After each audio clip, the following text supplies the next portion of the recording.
Sweet. All right, so I guess we'll get started with we're making Greek chicken with a little bit of Greek salad to go with it. So this is one of my OG recipes I did back in the day. It's pretty simple, super healthy, and if you want to, you can customize the vegetables and stuff inside of it. But we'll just start with this. So there's the hot hand. I started by just putting a little baking dish in the oven. I've got my oven set at 400. So that's just gonna make sure that's hot when we transfer the chicken to it. That way it doesn't cool it down and take even longer to cook. So I think the way I wrote it on the recipe, I did the vegetables first and then the chicken second, but we're gonna start with the chicken because that's gonna take about 15 minutes or so. So what I like to do first is I take a paper towel and I just kind of wrap the chicken up and give it like a good little press. You don't have to like squish it or anything. You're just going to press the excess moisture off of it. And also, like, if you want to tenderize it a little bit, you can kind of just give it a little press with your fingers or your hands, and that'll just help it cook a little faster and be a little more tender, but nothing too crazy. So that's nice and dry. I'm going to turn my pan to like medium high here. Make sure I got the right burner on. Perfect.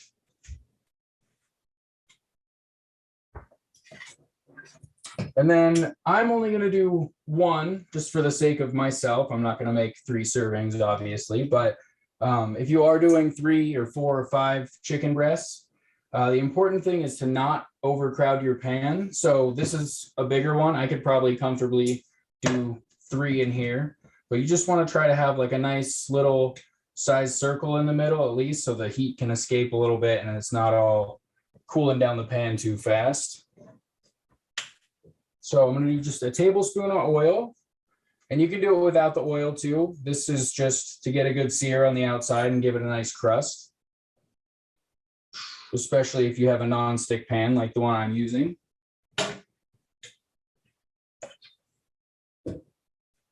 So we'll let that get nice and hot.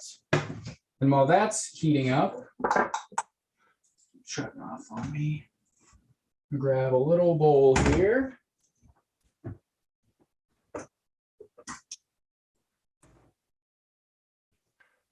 So I think we got garlic, dill, oregano, and lemon juice. Sweet. So I'm going to take a nice little bunch of dill. So it doesn't have to be too much, just probably like a sprig, and you're going to rip all the leaves off. If you got some of the stems in there, it's no big deal, but if you want to, you can pluck all the individual leaves. So we're just going to take that dill and give it a good rough chop.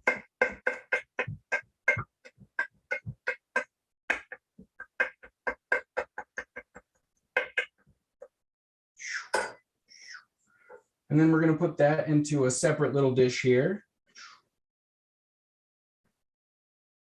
Perfect. All right. And then we're going to do oregano. You can use fresh oregano, which is what I would recommend for this one, but I did my grocery shopping like right before this, and they didn't have oregano left at Albertsons. So you can always go with the trusty dry spice, which personally I kind of like the dry spice a little better, especially when you're like searing something. I think it just helps get a little extra flavor into it. But where did I put it? Here we go. So I'm going to do about a teaspoon of this dried stuff here and just throw that in there with my dill.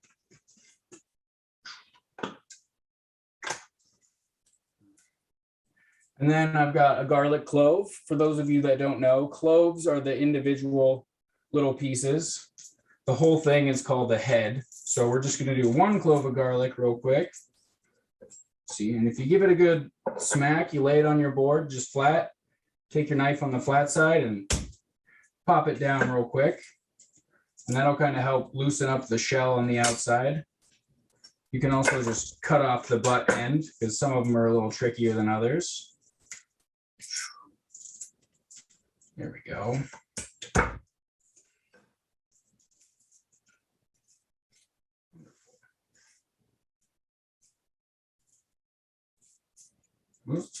Cool. All All right, so we got that garlic peeled and it looks like my pan is nice and hot. You can tell because the oil just runs almost like water. So you can wait for it to smoke if you want, but that might be a little too hot. So what we're gonna do is just add a tiny little pinch of salt to the first side. And it doesn't have to be much at all. That's another thing that's just gonna help us get that nice crust on the outside. So I like to start with the nice like flat top side of the breast, and then we'll just lay that down in there. Perfect. And if you're putting oil in there, you're going to get that nice sizzle, and that's what you're looking for. Kind of move it around a little bit just to make sure all the meat is touching the pan, and you can give it a little press in there as well. So we're going to let that sear for about 2 minutes or so.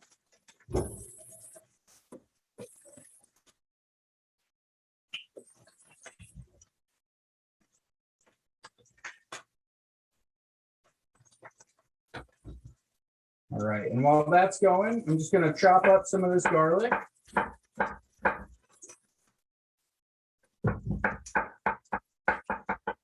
And you want to try to get it as fine as you can, just because this is going to be kind of like a seasoning almost. We're just using fresh stuff instead of like powdered garlic.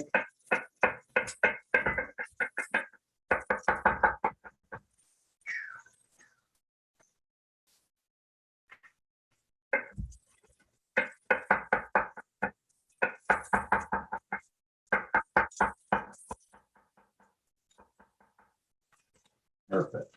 So I got some nice little chunked up garlic there. I'm going to add that to the oregano and the dill.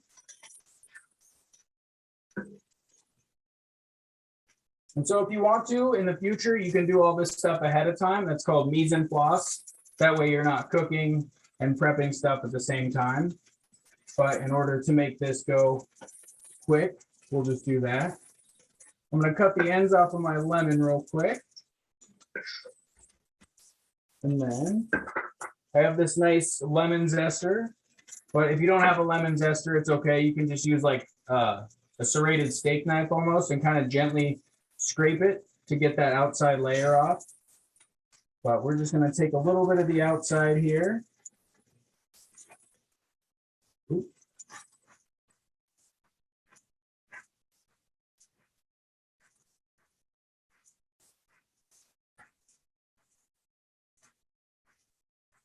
All right. And then I'm going to add that to the garlic and the dill and the oregano. And when you're zesting a lemon, you still want to see like a little bit of the yellow. You don't want it all the way white, because if you get down to the really white part, it's going to get kind of bitter. So now I'm just going to mix up this little garlic and herb and lemon stuff real quick. You can even take this lemon. I cut the ends off of it, so you can just take it and squeeze a little bit right into your stuff here. That way you don't have to worry about seeds getting into it, because we're going to go back to this later and get a little more juice out of it. So I've got like a nice little herb and garlic salad here. I'm just going to sprinkle some on top of this chicken.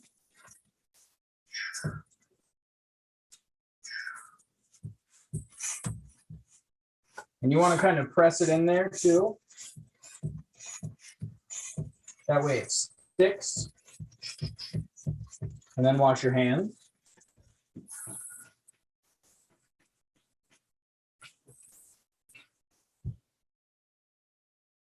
All right. Oh, I put my tongs over here.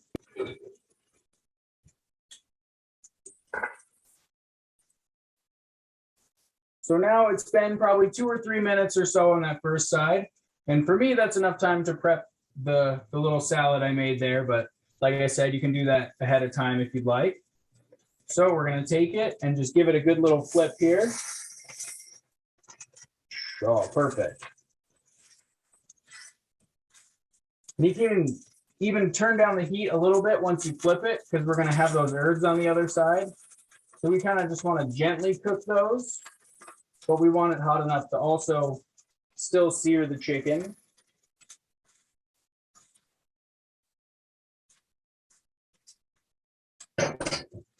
And then we'll let that sit there on that side for another 2 to 3 minutes or so as well.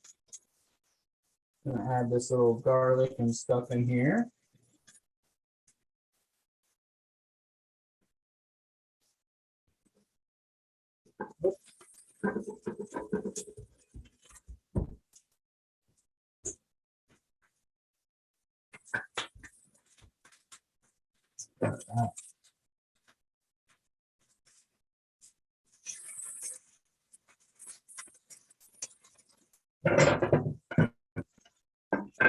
And you shouldn't have to fiddle with it at all. You just want to, once you flip it, just set it down right in there. Because if you move it, it's going to basically pull off that layer of herbs and stuff that you put on top. So you just want to set it down there and let it go.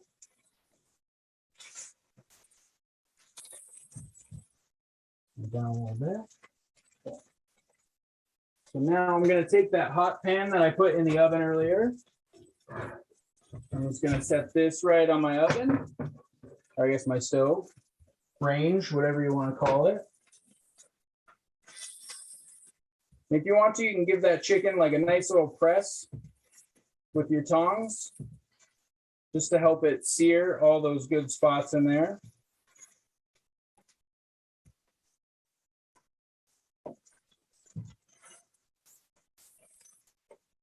All right, so it's been about 2 minutes or so. We don't want to burn it or anything. We're just trying to lock in all those flavors.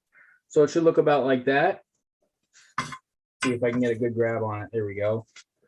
So we've toasted all the stuff on the top there, and it looks good and it smells good. So we're just going to set that right in the pan. You want the herbs and garlic facing up. We're going to take this pan off the heat.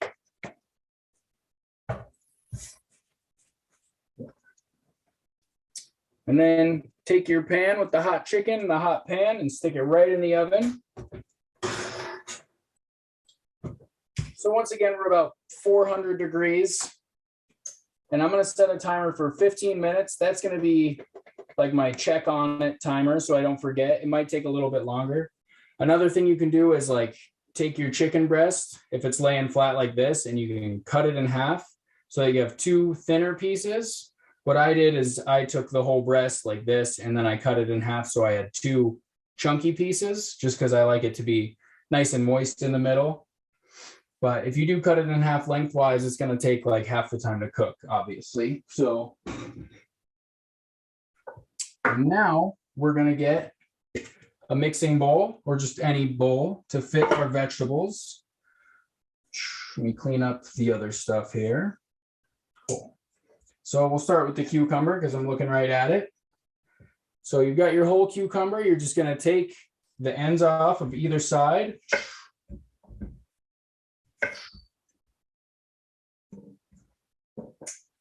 And then we're going to cut it down the middle, right through lengthwise. And then you'll have two nice long halves. And then we're going to cut that in half the same way, just down the length of it. And you can do that with the other one as well.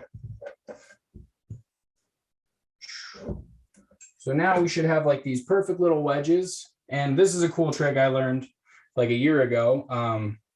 Some cucumbers are going to be really big and seedy. So the bigger the cucumber, the more seeds you're going to have. But this one's pretty good. But if you don't like the texture of the seeds, we're actually just going to take this whole strip of seeds off. So what you're going to do is just lay it down flat, and you want to be able to kind of point your knife at the seeds, and you're just going to find where the seeds meet like the meaty part of the cucumber, and just run right down the edge of it. And then you can take off the seeds, and then you still have the good tasty meat being vegetable. So we'll do that with all four of our quarters here.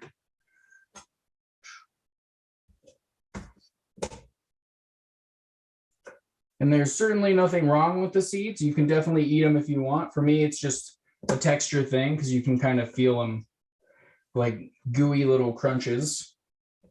And then you can take them like this and you can just cut them into chunks from this, or you can cut it in half lengthwise again And then you'll have strips like this so that when you cut it, your bites are even a little bit smaller. And I like them like this because this is kind of like salad sized. I'm not just taking a whole bite of cucumber. This kind of helps distribute it throughout everything else. So we're going to do that with all 4 of the quarters. Cut them in half lengthwise. And when you get better at this kind of stuff, you can do everything like with its own steps. So you'll cut all of them in half, and then you can line them up like this. I don't know if you can see it, but you take all of your little quartered, I guess, 1/8 cucumbers, and then you can just slice them all at the same time.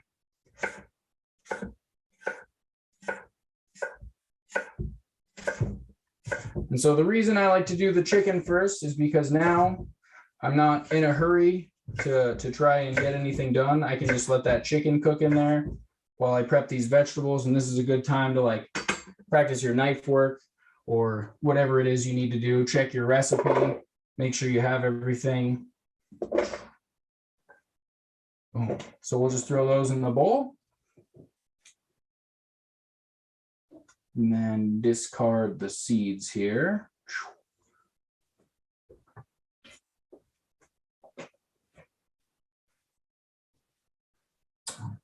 I'll let everybody catch up for a sec while I clean up all the stuff here.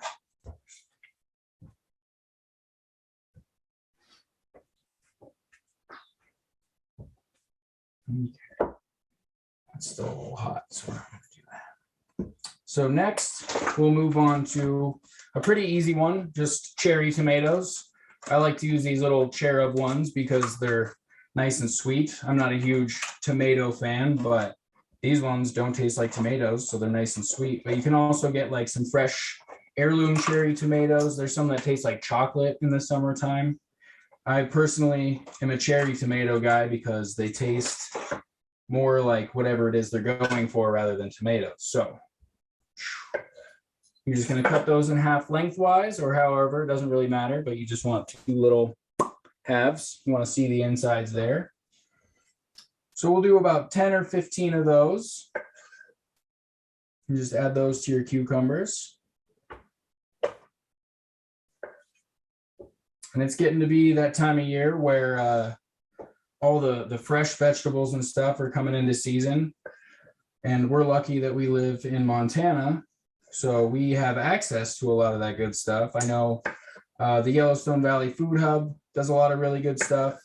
Swanky Roots sometimes will have tomatoes in the summer. Lady Kate's Garden, she does some really good little cherry tomato varieties and stuff. So if you're tired of getting the same old stuff at the grocery store, you can certainly shop local and get the fresh stuff.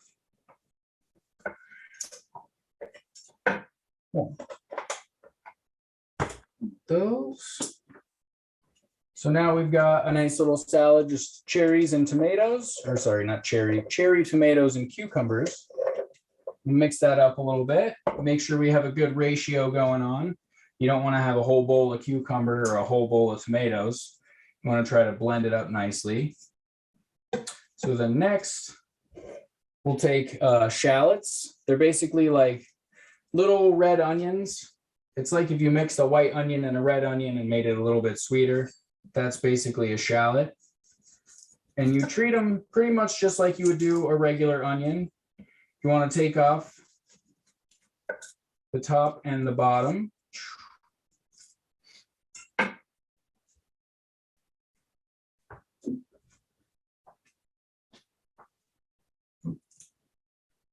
And then just like in a regular onion, you're going to want to take off that outside shell layer.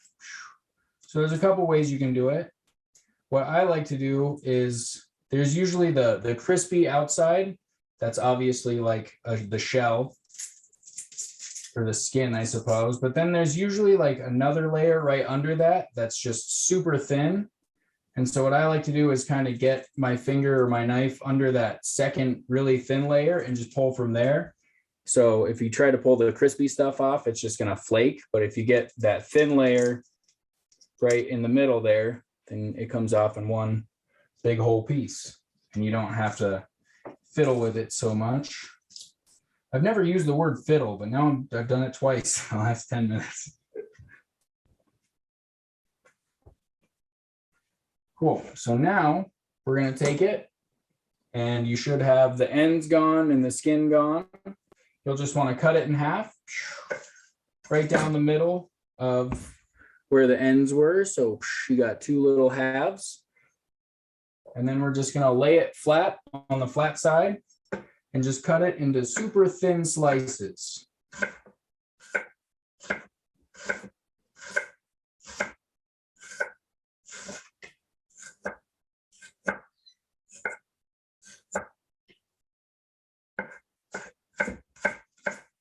And then once you get to that end piece where it might be hard to cut it into two slices, don't worry about keeping the slice thing going. If you want to turn it on its side and just chop it into smaller pieces, that's perfectly fine too.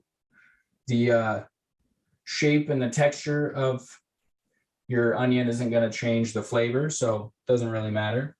But there are two ways you can go about cutting an onion. I think commonly what people do is they'll lay it down. Let's see if I can get it.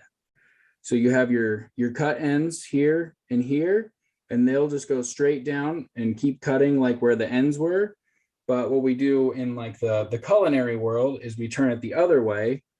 And so you have like the domed side here, and you just kind of start slicing at an angle and you bring it straight up and then you follow that curve. So you'll lay it down and then you'll kind of, just like I said, follow the curve of it. And then once you get to the top part of it, you should be straight up and down. And then on your way back down the curve, you're just going to keep following it. And then you can turn it and keep those slices going. So that's just good for basically if you're doing a bunch of them at a time, it's a lot easier. Once you get to that other end, you can lay it back flat and then keep going. Whereas if you're cutting them into this more half moon shape, then it's kind of hard once you get to the end. So there's one way of cutting them that's like end to end. And then we have our like less curvy one that you'll see in like salads and stuff. And so that's how they do that. Doesn't really matter. Like I said, just a fun fact. So we'll take that and kind of break up the little pieces so you don't have big chunks of them. And these are like little rings. So you just want to kind of bust out the little rings here. And then sprinkle that into your little salad that we have here.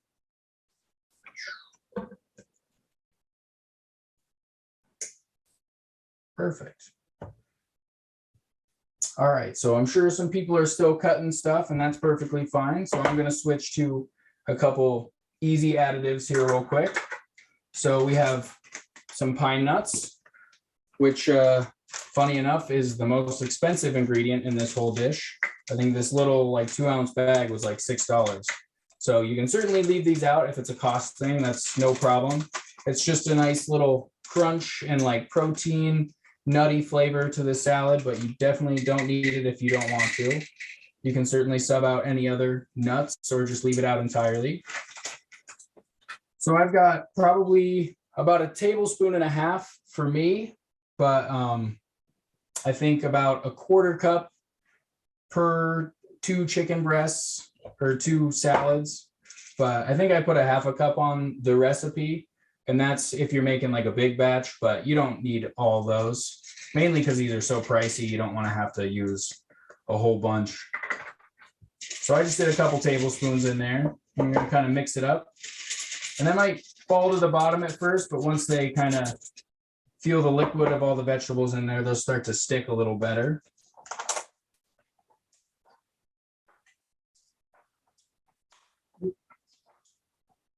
And then we've got some feta cheese here. I know it's not everybody's favorite cheese, at least in my experience. A lot of people aren't fans of feta cheese. So once again, it's another thing you can sub out. If you want like something a little more mild, but the same texture, you can use like queso fresca or cotija cheese, which isn't going to have the same like bite that feta will, but it will have that same texture. So I think we'll probably do about the same amount as we did of pine nuts. And these are big chunks, so you can break up the chunks a little bit if you want, but I'm going to do about a 1/4 cup. So maybe a little more than the pine nuts, but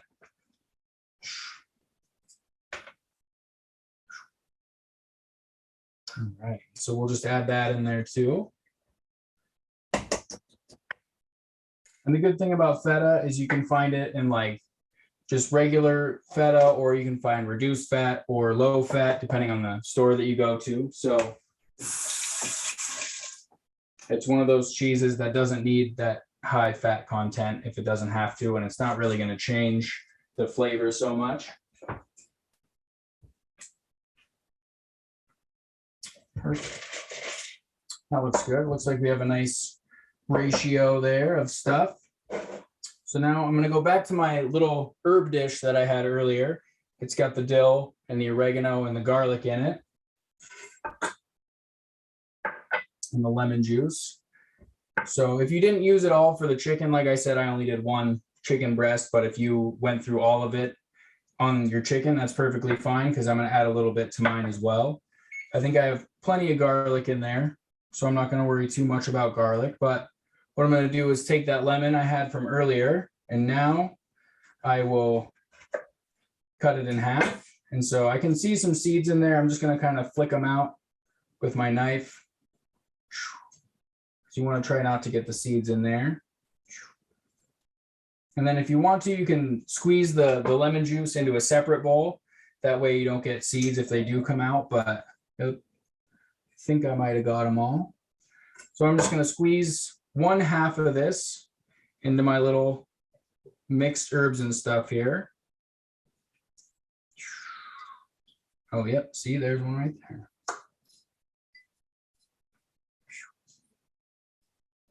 And that's why we use a separate bowl. I flew too close to the sun on that one. Get it? It's because we're making Greek chicken. Icarus. All right. So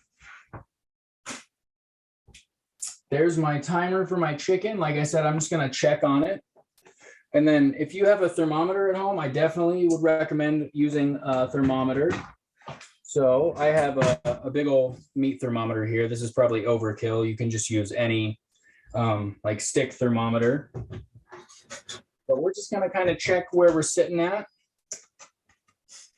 And I'm willing to bet we've got a few minutes left on it because it feels a little rubbery still.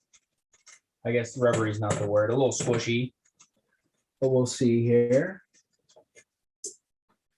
So I'm just going to set that in there, and it'll probably take a minute or so because this is a big hefty meat thermometer, but if you have a digital one, it should go pretty quick.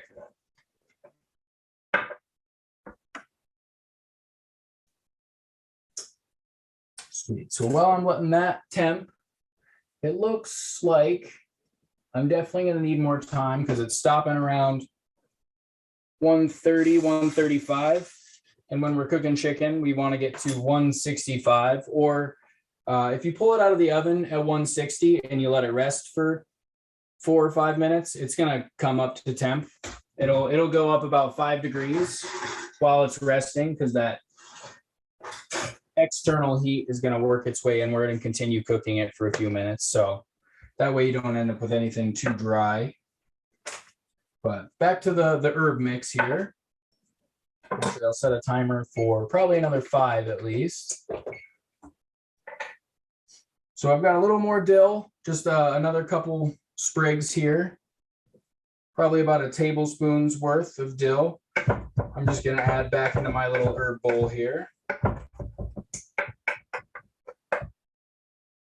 My cutting board's not as level as it used to be.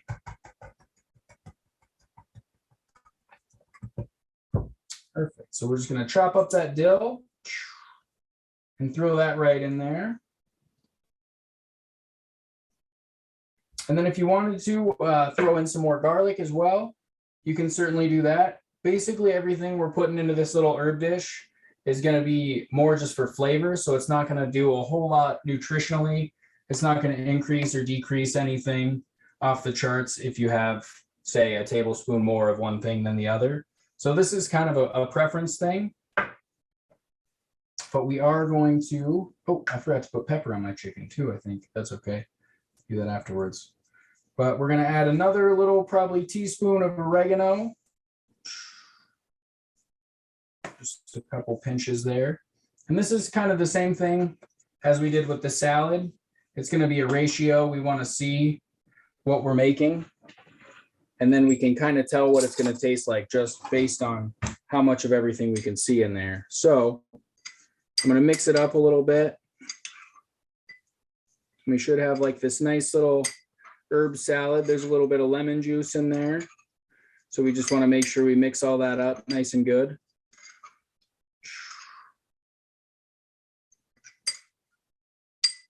Perfect. And then we can even throw a splash of our vinegar in there. I think I said apple cider, but it really doesn't matter what vinegar you use because they're all going to have about the same nutritional value to them. It's more of a flavor thing at that point. So let's do, once again, just a little bit of salt. Not a whole lot. This is going to be like 1/8 of a teaspoon, which we call a pinch. Into your little herb salad there. You could even sprinkle it on top of the vegetables, whatever you want to do. And then we'll do the same thing with a little bit of pepper, just a little dash, not a whole lot. And then I think I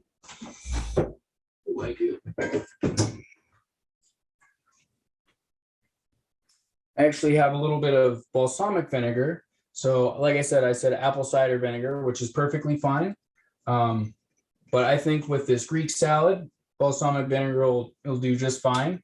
And I don't have any apple cider vinegar. So this is where we kind of make things up as you go, which is one thing you want to kind of do while you're in the kitchen. You want to play around with similar flavors and similar items. You can switch them around. Like vinegar is a really good one because they make so many different kinds of vinegar.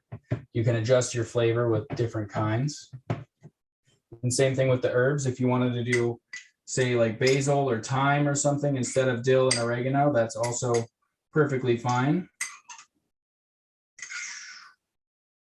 When we're trying to eat healthy and stuff, the things that matter are the big parts of the meal, like the chicken and what vegetables we're putting in and what kind of nutritional value we're looking for. But when it comes to the small little flavor additives and stuff, it's really up to you. So healthy food doesn't have to be boring and bland and gross. You just have to make sure you add the right stuff to it and it'll taste just fine, if not delicious. So I've got kind of this little paste here. I've got my vinegar and lemon juice and herbs and garlic and stuff. So I'm just going to throw that whole thing right into my salad here and try to scrape all those goodies off of there. So it's not going to be a whole lot. It's probably about 2 tablespoons or so of that flavoring. And we're just going to mix it up in there. And once you start mixing, you're going to notice like how much those little bits of herbs and stuff are going to spread throughout the salad. So I don't know if you can see it very well on the camera, but I do have like basically little bits of everything on everything. And that's what we're looking for, is a nice combination of flavors on every little bite. My timer is going to go off here any second. Look at that. Well, let me make sure I'm not forgetting anything in the salad here. Cucumbers, tomatoes, shallots, pine nuts, cheese, herbs, and flavory stuff. Cool. So that is our Greek salad right here. And if you look up a recipe for Greek salad, it's pretty much always going to come with a vinaigrette recipe, which vinaigrette's one of those things you want to be careful with because it's going to be like a cup of oil to a cup of vinegar. So vinaigrettes are a little dangerous because of the amount of oil you have to use for it. Whereas in this case, we just use some lemon juice and some vinegar. So, I mean, you can get the same flavor. It's just not going to be that really thick sauce that you're going to have with a vinaigrette. So we'll pull this chicken out of the oven here and take a look at it. And I can see from where I poked the hole earlier, there's a little bit of white like juice coming out of the middle of the chicken. And so that's kind of a good sign because that means the inside is cooking like it's supposed to. And then it's releasing all those juices to the outside. So this thermometer sucks, but you don't buy stuff at Walmart in a hurry. So I'm going to show you a trick for if you don't have a thermometer.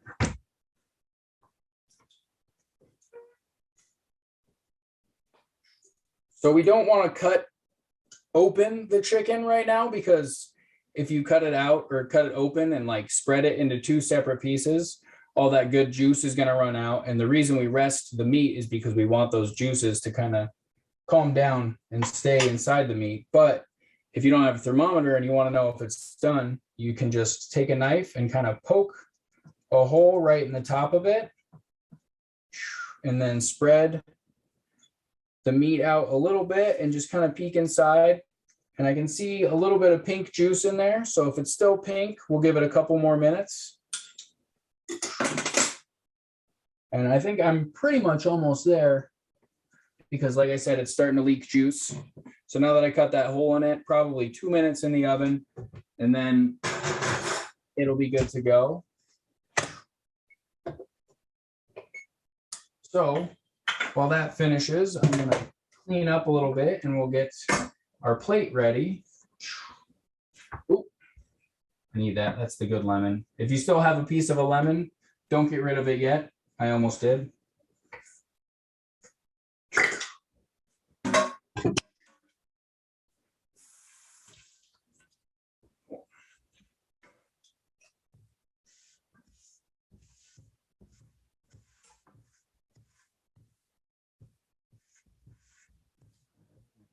Perfect.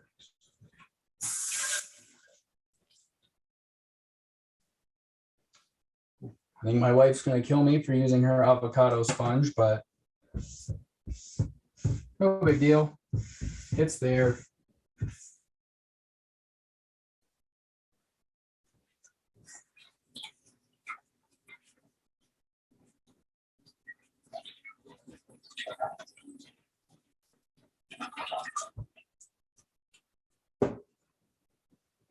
All right, perfect.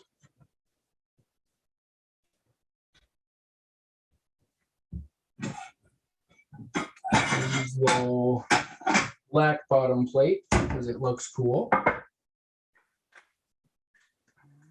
think I used those. All right, and my timer is almost done, so we'll just pull that chicken out. Oh yeah, I think we're looking good. So I can see those juices coming out. That's exactly what I'm looking for. So I'm going to take my plate. Super simple. Some of your salad, you can get a scooper if you want. I'm just going to go ahead and dump a little bit on here. And those pine nuts and the feta cheese and stuff is going to kind of sink to the bottom a little bit. So before you plate it up, kind of scoot some to the top.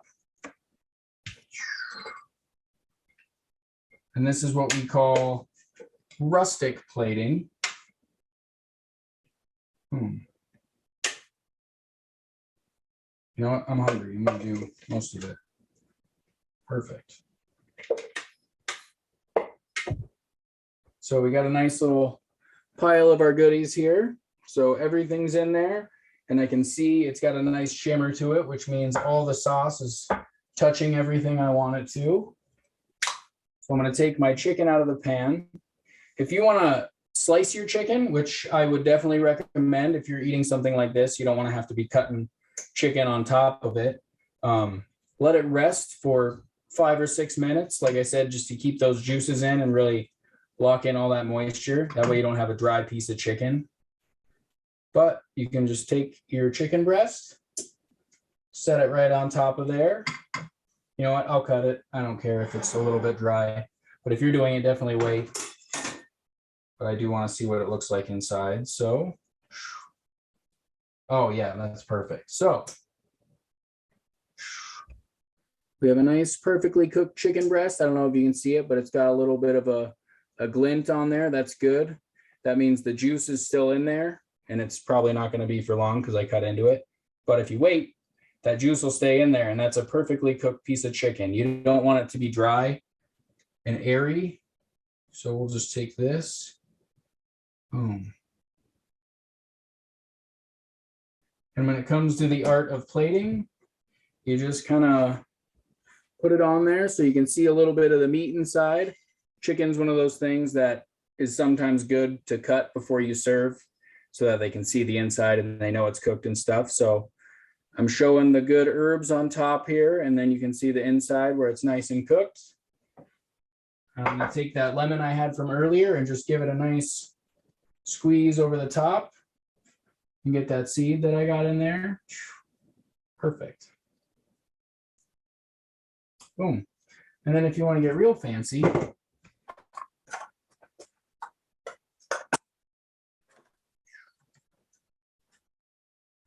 looks like a good one. Boom. We're going to take a nice little sprig of dill and just set that on top there. So it's hard to see in here, but I'll take a nice picture for you. That's it.